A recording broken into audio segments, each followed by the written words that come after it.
Let's start this week's episode with a statistic, one many people might find sobering. Between 2013 and 2023, Massachusetts lost 60% of its reporters. Depending on where you live, you may have access to at least one public radio station or a hyperlocal digital newsroom that covers your town government. But there is an information gap forming. Many residents across the Bay State, especially those outside of Greater Boston and in less populous, lower-income areas, live in what are known as news deserts, or areas without a credible source of information about their town government, civic life, or even their broader community. My name is Laura Colarusso, and I'm the editor of CommonWealth Beacon. Today on the podcast, we have three guests. First is Javier Marin, the executive chairman and founder of Planeta, a leading Spanish-language news organization based in Boston. Sophie Culpepper is a staff writer at Nieman Lab, a website dedicated to helping journalism adapt to the changing economic and technological landscapes. And finally, Dan Kennedy, a journalism professor at Northeastern University and co-host of What Works, the Future of Local News podcast. They're going to help us unpack the nuances of the information ecosystem here in Massachusetts.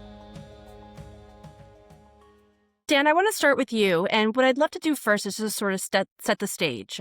Give us a sense of what the news desert landscape looks like nationally, and then extrapolate down to Massachusetts for us. Sure. The project at Medill at Northwestern University has found that about 3,500 newspapers have closed over the last 21 years. And those are mostly weekly newspapers that provide the kind of neighborhood, small community coverage that people really depend on to know what is going on in their local government and with their community. Now, what we've seen in Massachusetts, I don't have hard figures for Massachusetts, but something happened a few years ago that's really been fundamental to how we think about the news environment in Massachusetts, and that is Gannett ended up very quickly closing or merging almost all of its weekly newspapers in the greater Boston area and on Cape Cod and a little bit beyond that. And the papers that it continued to publish were these merged entities that published virtually nothing but regional news from around the chain and had nothing to do with the local environment. So what we've seen is, in response to this, we've seen a number of startups pop up to try to fill the gap for what Gannett had been doing. And some of these startups are awfully good. I mean, in some cases, they're providing better local coverage than Gannett had provided for many years. But it's uneven. These projects tend to be concentrated in affluent suburban communities. You will have a town that has great coverage right next to a town with no coverage. And so even though some communities have really figured out a way to move beyond the collapse of the legacy media model, more needs to be done to make sure that everybody gets the service that they need. Right. So I'm struck by the fact that it's not just that papers are closing, but they're also contracting. And what you were just describing, these papers that were consolidated, I think that one of the terms that we've come to know about that is the ghost paper phenomena, right? Yeah. And there are very few local reporters left, right? So I think it's actually more complicated than just these papers are closing. No, it really is. And a lot of the papers that are left, I mean, it seems that the only reason they continue to publish them is so that they can get the income from public notices, because under the law in Massachusetts, public notices can only appear in print newspapers. And although there has been some talk of trying to find ways for digital news organizations to share in that revenue. In fact, I've been involved in some consulting on that. We're a long way from that happening, and I don't know if it will ever happen. Yeah. Sophie, it looked like you wanted to say something there. I would love to jump in a little bit to add to a couple of Dan's great points. First, to his point about Gannett, I can say I had a little bit of a front row seat to that in my prior job, because the Lexington Observer had started up in COVID, and its primary goal with my co-founder, Nick O'Mealy, he had kids in the Lexington public schools, and it was difficult to get information about what was going on with school policies.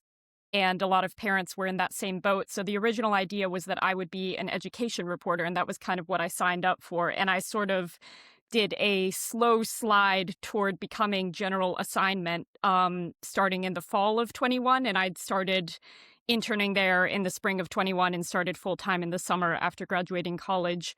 But it was in the spring of 2022 that there had been a great Lexington Minuteman reporter who was doing some reporting that I was reading and was part of my news diet and part of my work. And he started covering multiple towns as part of the regionalization. And I noticed the uptick in demand for local news on beats other than education. So it really had an impact on me, and it had an impact on the residents of Lexington.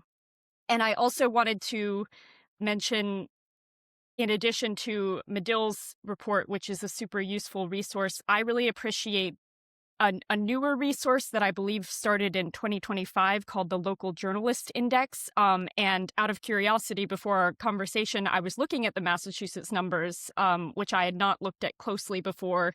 And I believe in 2025, Massachusetts was 11th out of 50 states in terms of number of journalists per 100,000 people. And so you're looking at around 12.4 journalists per 100,000 people. And then this year in 2026, the new report just dropped last month.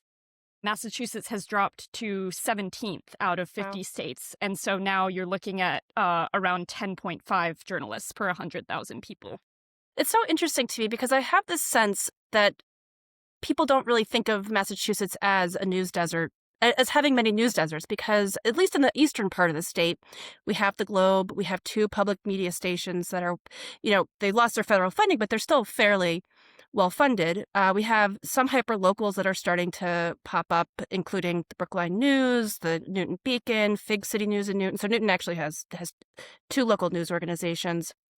But it really is, I think, as Jan was saying earlier, geographically located in the eastern part of the state. I mean, there's a reason why the Globe expanded north and south into heavily populated areas as opposed to going west of 495, putting their eggs in that basket. So can we talk a little bit about the wealth disparities and how that plays out across Massachusetts and and what that looks like in terms of where hyperlocals are starting to pop up to fill the void?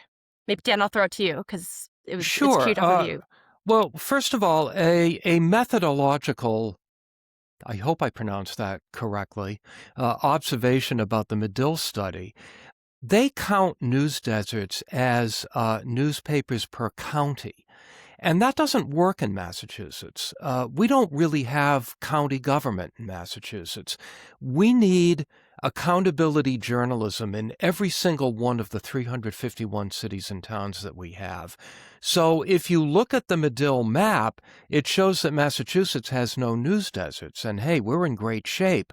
But because they're doing it by county, they miss all of the smaller communities that are getting very little or no coverage at all.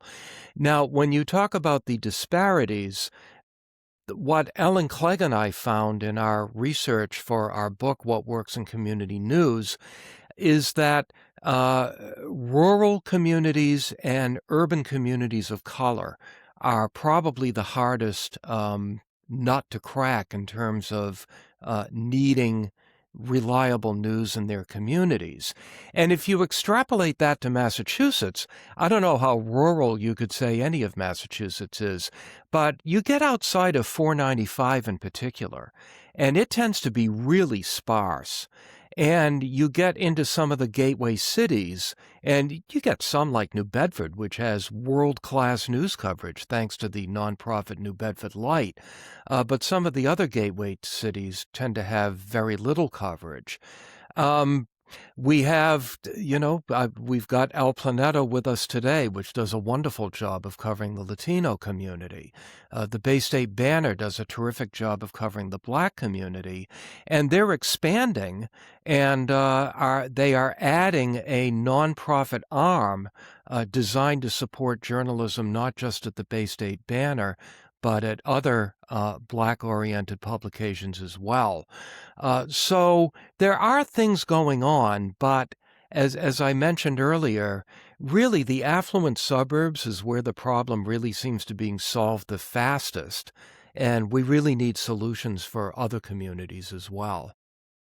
Well, Dan, I want to thank you for that very artful segue, because I did want to turn to Javier now and ask him about this research, because a lot of it is looking at English language media as opposed to a wider array of publications that are out there serving communities in all different languages. And so, Javier, I wanted to ask you, what is this data missing and who isn't being served? Thank you. And thank you, Dan, for mentioning the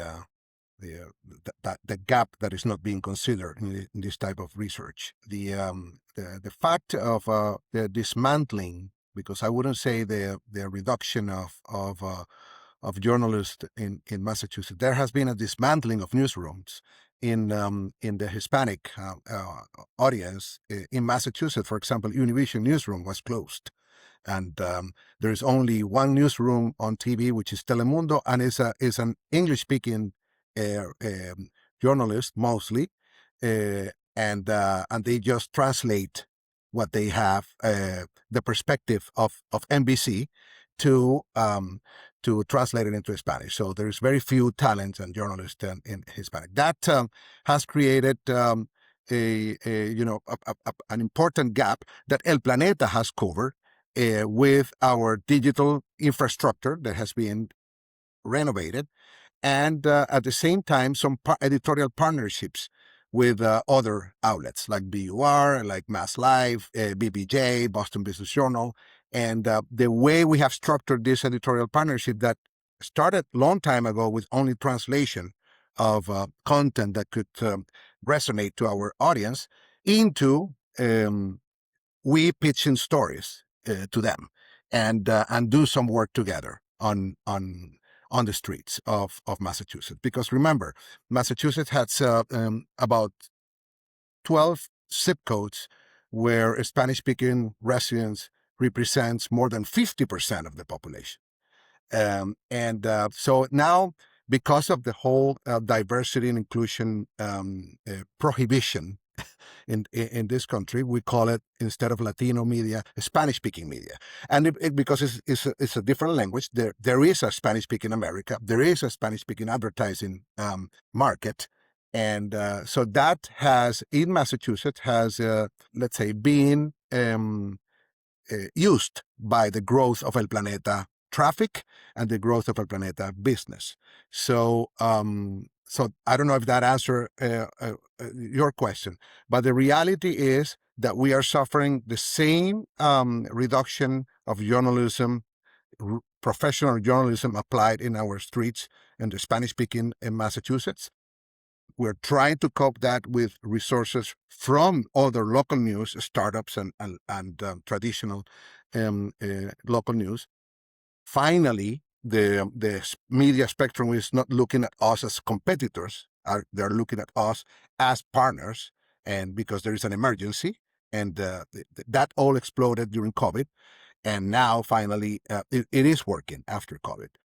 And the lack of research about Spanish-speaking Massachusetts is still big time. Our surveys are very different to research and surveys done in Gaston Institute and entities like that, even though they consider the Hispanic America. It's because the whole state has changed dramatically. Now Lawrence is not our first region. It's Revere, it's the belt of Revere, Chelsea, etc. Can you talk a little bit more about that difference in the research and why the sort of the traditional umbrella research isn't serving your communities, those communities, as well as it could be? Yes, I don't know why. I mean, that would be the researchers should study themselves and see why they are not researching on the Spanish-speaking America. They consider Spanish-speaking Massachusetts as a community of color. We don't consider that. We consider it as part of Massachusetts. And we have the economy of Spanish-speaking Massachusetts is in this thriving the same way as non-Spanish-speaking Massachusetts, specifically in certain zip codes. So that belt from Everett, Chelsea, Lynn, Revere, and I think I'm missing one. It's incredibly prosper in the Spanish-speaking residents.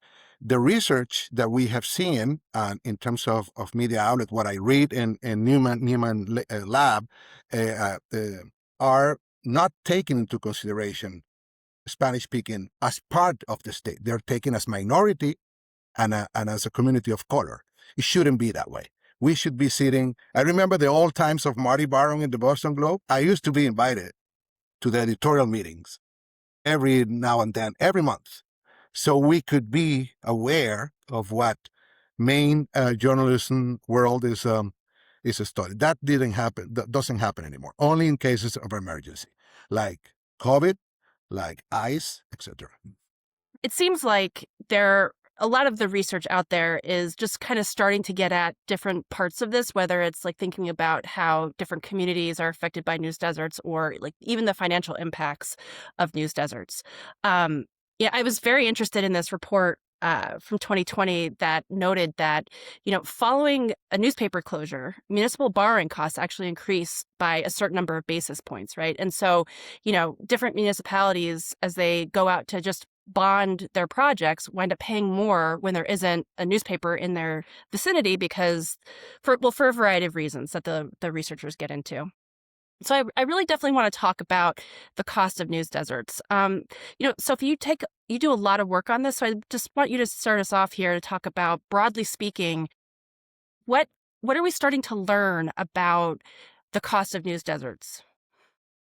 Yeah, absolutely. So I think some of the more intuitive costs that people might think of first are things around civic activity, voting, level of community connection. But one of the studies you're referencing has been brought up to me a few times by academics. There's this 2020 study about how municipal borrowing costs rise in news deserts. And I think the basic idea is that governments without a watchdog are prone to more wasteful spending, and so they are going to have to pay higher interest rates when they borrow money because the lenders are going to pick up on that.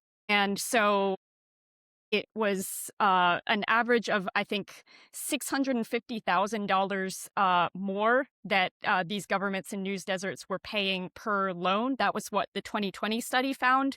But then more recently, Rebuild Local News tried to extrapolate from that research and look at, well, if that's the amount per county or per news desert, how much money are we talking about communities losing or spending unnecessarily annually? And they found a kind of shocking number of 1.1 billion annually. So for me, at least, that's been a learning curve. And I did not, even as someone who reports on local news, appreciate the amount of the financial ramifications for communities of not having a local news source. And you might think about corruption levels rising, but borrowing costs rising is this more granular understanding that we're starting to have. And just one other point I'd like to make about that research and why we're seeing more interest in that research now, because this is something I've become interested in some of my recent reporting, is there are efforts to make more public policy that can financially support local news happen, especially at the state level. We're starting to see in states like Illinois some real early policy successes. And I think that lawmakers are kind of especially an audience for what are the financial consequences of loss of local news. And that can be a motivating factor. People who work in public policy and academia have told me for getting lawmakers to support public policy that can supplement local news. So I think that's a driver of some of that research happening right now. Yeah. I mean, the thing that was really interesting to me about the 2020 study, and I think it was by a researcher from Notre Dame, he was the lead author on it, that the effect that they found was actually causal. And so there's a direct link between a newspaper going away and these municipalities having to pay more in terms of for their borrowing costs, which I mean, that's money out of people's pockets. I think that's a much easier way to understand what happens when a newspaper goes away than, even though it's important, talking about the impacts on democracy and civic life and all of that. Dan, what do you think about that? Well, let me bring up, I mean, we often call that the corruption tax, and it isn't necessarily that there's been any corruption, but the people who are lending the money are concerned that maybe there will be some corruption, so they want a premium for that. I want to talk briefly about another study that's one of our favorites, and it involves measurements of political polarization at the local level. There was a study done some years back of a daily newspaper that, as an experiment, dropped all national opinion journalism from their editorial pages and went out of their way to replace it with op-eds about local and statewide issues. This was in California. And researchers compared attitudes of readers of this paper after a month to readers of a similar paper not that far away that didn't do this and continued to run nationally syndicated political columns. And they found a small but measurable decline in polarization among the people who had had nothing but local opinion content for the previous month. And this is just absolutely remarkable because I really think that the lack of local news is one of the things that's driving political polarization in this country, because people are hungry for news. And if they can't get it from their local news outlet, well, they're going to get it from sitting in front of cable news and getting just increasingly angry at what Fox News might be telling them or MS Now might be telling them. And this isn't really particularly relevant to their lives. What's happening in their neighborhood, what's happening with development projects, the school system, the police department, that's what's relevant to their lives. And if we could do a better job of informing people about those topics, maybe they would be less obsessed with some of the peripheral national issues that really don't have much to do with them and their families. Yeah, I think that's a really important point, Dan, and it also makes me think about how trust in media has eroded. And I think part of it is, and part of the reason why local news is so key to building that trust is because you can see the news in your neighborhood. You can see what's happening in your community, and you can sort of fact check the news that's being produced about that. Maybe you know the local reporter. Maybe they went to your child's football game. Maybe you see them at the grocery store. There's just a much closer connection at the local level that I think helps build that trust. One of the things I wanted to go back to, because Sophie brought this up, looking at is there a role for public policy? I think there's been a pretty big debate sort of raging about where funding should come for local news. Should it be, I mean, there's some places that probably won't be able to build a business model. Should philanthropists step up and do more? But let's just look at the public policy angle for a second. Because a number of states have passed laws. Sophie mentioned Illinois. California has made some steps. I think New Mexico is another state that has put some money into local journalism through a fellowship program. New Jersey has that civic consortium that spends money on journalism. So I'd love to take the temperature of this panel. And Javier, start with you. Where, in your mind, does public policy kind of fall into this umbrella of potential funding sources? Extremely important. And first of all, brilliant, Dan, that conclusion of polarization of political views influenced by national content while local news has been dismantled. I love that word because it's very dramatic and it's what's really happened. Well, Dan thinks in headlines. Right. The public policy is extremely important. It has been part of our battle, now talking as a minority-owned media owner. In the past, we have been fighting for this type of policy where local news and specifically our type of outlets receive just a fair treatment on the state money related to legal notices and all that. So we have been also studying what happened in Illinois, what happened in New York and New Jersey, and definitely it's something that we should all group together and try to get it done in Massachusetts. In our company, we have been in close conversation with city leaders, especially where the zip codes are Spanish-speaking majority or very important, trying to understand the flow of funds for local news or for news in general, and try to get the city leaders putting some pressure at the state level, and also on corporate America, trying to explain to them that putting all, specifically in the Spanish-speaking market, putting all their money in Univision and Telemundo affects local information. What about you, Dan? In your research, where do you land on the role of public spending? Well, I think that, first of all, before I even answer the question, I think we need to point out that this is a very, very fraught topic. What we're talking about is getting funding from the very government that we're supposed to be holding to account. And so we have to approach that very, very carefully. Now, I'm less opposed to it than I would have been 10 years ago because the crisis continues to deepen. One program that I think is promising is the idea of tax credits that would relieve some of the tax obligations of news organizations as a reward for hiring and retaining reporters. Now, that has to be done in a content-neutral way, but it can be done. It's been done in some other states. The nice thing about that is that one of the other things that you worry about with government funding is that you reward some of the bad players in journalism that are, laying off and hollowing out newsrooms. But the nice things about tax credits for hiring, retaining journalists is that it provides an incentive for even some of the bad players to do the right thing. So that's not a bad idea. California and now some others have had reporting corps, a little bit like Report for America, but only at the state level, where young journalists are funded to go cover underserved communities. That doesn't seem like a bad idea. And those are mostly funded through universities.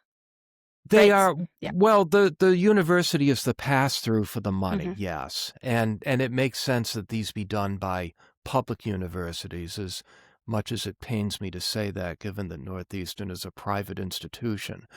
But, we're not really, I know that there's continued talk in Massachusetts. I've actually been in touch with a former student who's now working for Free Press, the media reform organization, and he's been talking with some legislators. But, I mean, good Lord, I've been involved in several attempts to start a news commission to study the problem in Massachusetts since 2017. And in both cases, it just never really got off the ground because of various legislative logjams. Well, we just a note on that. We do have Press Forward now, a consortium looking at a landscape analysis in Massachusetts. So that's obviously not the government. That's a private philanthropic effort. But there is, at least on one level, going to be some sort of reckoning with where we are and where we need to go, which will be hopefully helpful. No, absolutely. In fact, I talked to somebody who was involved in this landscape study recently. He was wondering where the needs are, and it was good to see that they're moving forward with that. Yep. Sophie, what about you? I want to give you a chance to also chime in on the question about public funds for journalism. I know this is a big part of your beat at Nieman Lab. Yes. More recently, it's become something I have dipped my toe into a little bit more. I think that was a really strong, thorough summary by Dan, and I would agree on a couple of fronts. I also am less concerned about the idea and more persuaded that there are ways to do it without threatening press freedom than I was even when I started on this beat 3 years ago.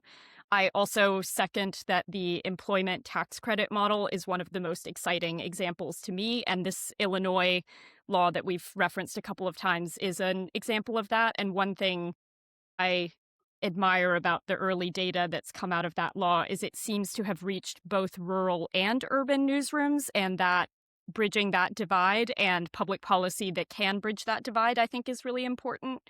But I also wanted to say, since public notice revenue has come up a couple of times, and this longstanding legal barrier to online media benefiting from that revenue, I mean, that even something like that we might think of as a smaller step is real money. And I believe Virginia would be an example of a state that, after a few false starts, was able to pass legislation opening up that revenue to online news outlets. And that was a real exercise in coalition building. One thing I think that's important to understand, and that's been a learning curve for me around public policy, local news conversations, is that local journalists and journalists generally are not necessarily all on the same page or all bringing the same desires to the table. You can think about, you have legacy newsrooms and for-profits versus nonprofits, online versus print. There are a lot of differences in the stakeholders who are interested in public policy, and that,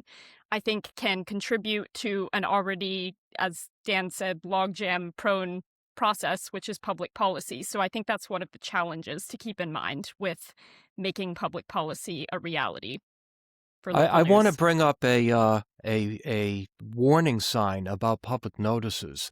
At the same time that there's talk of some reform that would allow digital news outlets to share in those revenues, there are also a couple of bills floating around Beacon Hill that would actually eliminate the requirement that public notices be published in newspapers. And cities and towns would just be able to post them on their municipal websites.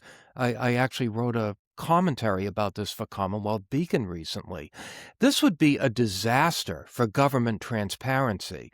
I mean, it would be bad for news organizations' bottom line as well. But also, we really depend on public notices to be published in public forums like newspapers and possibly news websites, and not just squirreled away somewhere on a municipal website. And I hope those bills don't go anywhere.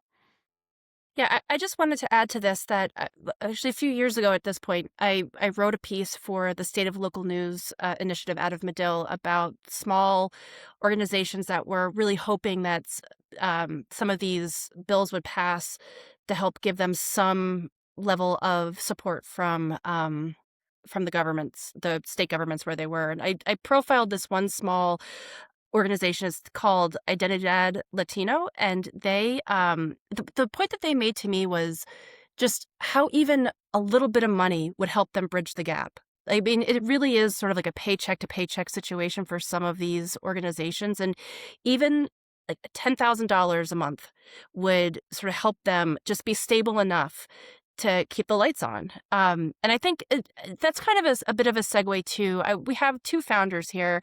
Javier launched Planeta a little more than 20 years ago. And Sophie, you worked on bringing the Lexington Observer up. So I'd like to get both of your thoughts about this a little bit more, and why some places are able to find those avenues to get the funding that they need and grow, and others feel a bit stuck, like almost like they'll always be shoestring operations. Somebody mentioned the New Bedford Light earlier, and it does seem like they caught lightning in a bottle. They have more than a dozen staff members. I think it's actually up to 16 if I counted correctly, while other startups remain at subsistence levels for years. And so there are obviously a number of factors that can affect this, a good business team, finding the right donors at the right time, being able to grow in a way that allows for new news products that you can sell to readers, to audience. But are there lessons emerging within Massachusetts, maybe nationally, that we can sort of look at and say, all right, here is a replicable path forward for startups or maybe even legacy newsrooms? What do you think, Javier? Yeah, thank you, Laura. It takes me to years ago when the beginning of the policies of the subsidy of print through the U.S. Postal Service, then the advertising sales taxes. So those were fights where we, the smallers, brought the topic, and then the bigger, the legacy media, had to jump in because it was a general policy for everybody should be treated the same way. In regards to policies to benefit small outlets, let's differentiate small. That has happened in the New York State, for example. They put this law in which community media, they call it community media. We made a list of all the media that will qualify as community media, will receive at least 40% of all media buys, state-wise and regional private-wise, by law. So the agencies were accountable to say that all the monies, 40% have to go to community media, and there was a list of community media. More or less the same thing could happen if we classified what local news outlet is, especially bringing the importance of what Dan explained before, how much damage is done to the country and to the state wise if local news keeps being dismantled. And so I'm very happy to come bring the history back, because these fights, I've been in these fights before for monies to be fairly distributed. Gotcha. And other lessons that you take from your experience as a founder that you think could help news organizations across the state or the country? Yeah, products, the development of products. There have to be I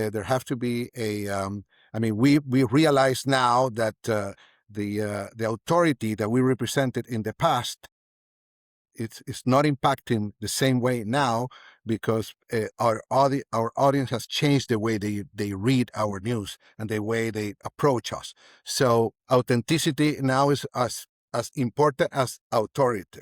So we still need to verify what we say, but we need to create, and that the only way to do that is creating products, and the products bring money. The being innovative in the way you get to the people, and not thinking that you only depends on philanthropy and public money. There is a private sector that still needs that polarization to end, because if not, everybody will be affected. And if we create these policies where everybody is on board, and I believe this state can be a role model for this, because there is some sort of communications between private sector and public sector towards the importance of local news. The only, I wouldn't say a problem, the only mistake, I think, it's only considering philanthropy as a way in. So the money will go to philanthropy and philanthropy will come to us. I think there have to be a direct bridge as well. Makes sense. Sophie, it's been a few years since you've been at the Lexington Observer, but what do you take from your time there? Yeah, well, this question of lessons learned and why some places kind of are able to grow and some aren't is something I think about in my Nieman lab reporting a ton. And I think it's a really hard question. I do want to say, maybe connecting to Javier's point about philanthropy, that I think one reality and one challenge you will hear a lot if you talk to nonprofit newsrooms in particular, that money begets money. Once you get that first grant, it's easier to get other grants. And I think that lends itself to a little bit of a have and have not dynamic. And a lot of smaller newsrooms especially will talk about feeling like they are not in the rooms where it happens, the rooms where conversations that are more informal, maybe over drinks at conferences, are actually leading to getting a grant. And of course, it's harder to travel and make it to those conferences if you are a smaller newsroom. So I do think that there is an element of connections and luck to an extent in who makes it and who struggles. I don't think that's the whole story by any means. It's maybe a little bit, at the risk of being a little bit generic, I do think leadership matters. I do think something you touched on is hiring for revenue, which can feel counterintuitive when a lot of these journalists are, and definitely me, I didn't have any business experience. I was very much coming from an editorial background. And so it's a steep learning curve to think about revenue as the priority. It's a totally different skill set. And I think organizations like Lion, local independent online news publishers, are really focused on building those skills in journalist entrepreneurs in an important way. I also think that boards can make a difference. A board with the right composition, the right local connections, the right level of investment in community investment, and also putting their financial resources probably toward the newsroom can be a factor. In terms of my learnings from Lexington, I think about how Lexington, in a lot of ways, is the ideal community to start a local newsroom. It is super educated. It's pretty affluent, really, really civically engaged to a charming degree. And a lot of Massachusetts suburbs have that profile. And I think about how hard it was in a place where the conditions are kind of ideal. And I think that really puts in perspective how much harder it is places that are more rural and have fewer resources. It's just a challenge in urban and rural areas alike, but it's that much harder in places that are less well-resourced. Okay, I think we're going to have to leave it there for time. Thanks again to Sophie Culpepper, Javier Marin, and Dan Kennedy for joining me on the podcast, and thank you for listening. I'm Laura Colarusso. Our theme music and production for this episode was done by Charlie Cazella. Our videos are edited by Charlie Cazella and Camilla Ulian. Subscribe to the podcast wherever you're hearing this now to stay informed on Massachusetts policy and politics, and email podcast@commonwealthbeacon.org if you ever want to get in touch directly. We'll be back next week.